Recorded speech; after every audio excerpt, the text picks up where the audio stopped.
Saudi আরবে কারখানায় আগুনে নিহত ১৬ বাংলাদেশির মধ্যে ৭ জনের বাড়ি নওগাঁর আত্রাই উপজেলায়। রাতেই তাদের মরদেহ নেওয়া হয়েছে এলাকায়। সকাল ১০টায় আত্রাই মোল্লা আজাদ মেমোরিয়াল সরকারি কলেজ মাঠে সরকারি ব্যবস্থাপনায় জানাজার পর তাদের নিজ গ্রামে দাফন করা হবে। আরও জানাতে নওগাঁ থেকে যোগ দিচ্ছেন সহকর্মী সাদেকুল ইসলাম। সাদেকুল ইসলাম, সৌদি আরব থেকে ফেরত আসা ৭ বাংলাদেশির মরদেহ নওগাঁয় নেওয়ার পর এখন সেখানে কেমন শোকাবহ পরিবেশ দেখতে পাচ্ছেন, এবং আমাদেরকে জানাবেন যে নিহতদের স্বজনরা কি এসেছে মরদেহ গ্রহণ করতে?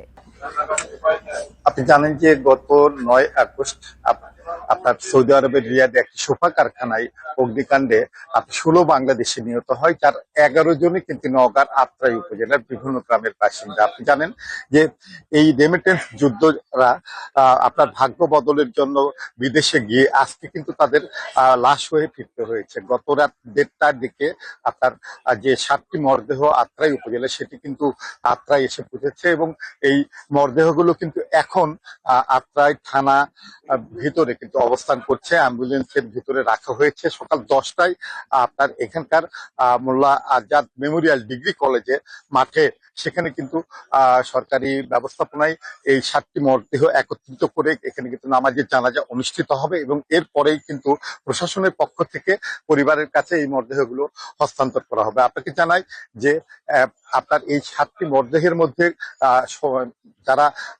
যাদের নাম আমি জানতে পেরেছি সেটি একটু আপনাকে জানিয়ে রাখতে চাই। এর মধ্যে আপনার উপজেলার উদনপই গ্রামের ফরিদ, আপনার গন্ডগোহালি গ্রামের রুবেল প্রামাণিক, আপনার কলিমুদ্দিন, আর ২ সহোদর রয়েছে মোহন আলী, সুমন আলী, দুবাই গ্রামের সোহেল রানা ও আপনার পারকাসুন্দা গ্রামের আব্দুল জলিল। আপনি জানেন যে ইতিমধ্যে কিন্তু আমরা দেখেছি যে গন্ডগোহালি গ্রামের এই ৪ নিহত প্রবাসীর মরদেহে কিন্তু একই সঙ্গে কবর কাটা হয়েছে এবং একই সঙ্গে তাদের কিন্তু মরদেহগুলো দাফন করা হবে।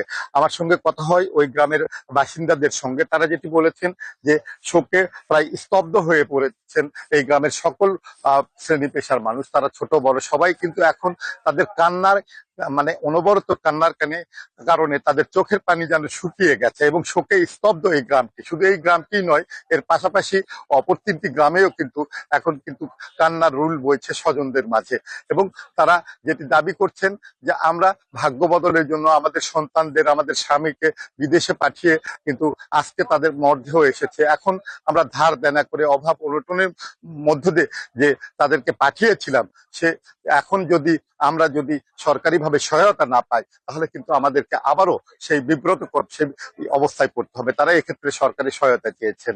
এই ছিল আমার কাছে এখানকার সবশেষ পরিস্থিতি। নওগাঁ থেকে জানাচ্ছিলেন আমাদের সহকর্মী।